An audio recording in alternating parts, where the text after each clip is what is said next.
Xenoblade Chronicles est meilleur que Clair Obscur? Je vais évidemment comparer ça à Xenoblade Chronicles, qui est mon jeu préféré. Il y a des musiques de Xenoblade Chronicles que je n'aime pas. Dans Clair Obscur Expédition 33, il n'y a aucune musique que je n'aime pas. Il n'y a aucune musique dont je me suis lassé. Le système de combat de Xenoblade Chronicles, c'est un JRPG classique, c'est un action RPG où ton perso fait des auto-attaques en boucle, voilà, et puis de temps en temps, tu as tes spells qui rechargent, tu lances des spells.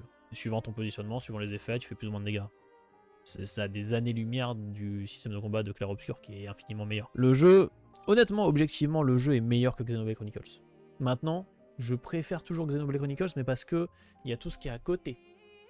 Quand j'ai joué à Xenoblade Chronicles, c'était dans une certaine période de ma vie. C'était un des premiers jeux auxquels je jouais vraiment. C'était une façon de consommer le jeu vidéo qui était différent. Je rentrais le midi. Je me souviens que Xenoblade Chronicles, ma mère m'avait acheté le jeu. Déjà, anecdote, hein, je suis tombé sur Xenoblade Chronicles, je me battais sur le site Nintendo. On n'avait pas de thunes. C'était un jeu par an, max, tu vois. On n'avait pas d'argent à l'époque. Je me battais sur le site Nintendo, je ne sais même plus comment j'atterris là. J'ai atterri sur la page du jeu. J'ai dit à ma mère, maman, achète-moi ce jeu, s'il te plaît. Vraiment. J'ai eu un feeling, tu vois. Et depuis, bon, bah, j'ai pas été déçu. J'ai balancé peut-être 100 heures sur le jeu, tu vois, quand elle me l'a acheté. Et c'était au point où je rentrais le midi, j'avais 1h30. Normalement, quand j'étais au collège, j'avais 1h30 pour manger. J'avais une demi-heure aller de marche, une demi-heure retour de marche. Je mangeais pas. Je jouais une demi-heure avec Xenoblade le midi.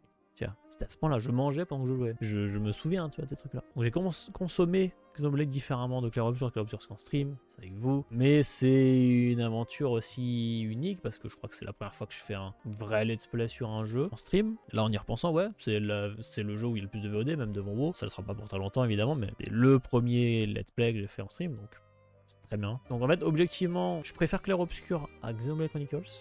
Là, je l'ai dit. Maintenant, si tu mets tout ce qui est à côté, les contextes, les situations, les trucs que j'accroche au jeu, je ne peux pas dire que je préfère Clair Obscur à Xenoblade, tu vois. Ça, je peux pas le dire. Mais il est clairement meilleur sur tous les tableaux. Sans mauvais jeu de mots. La quête principale est trop bien et les quêtes secondaires sont trop bien. Les quêtes secondaires de Xenoblade Chronicles, il y en a 400, elles sont toutes nulles à chier. Il n'y a aucune quête secondaire bien dans Xenoblade Chronicles. La quête principale est incroyable.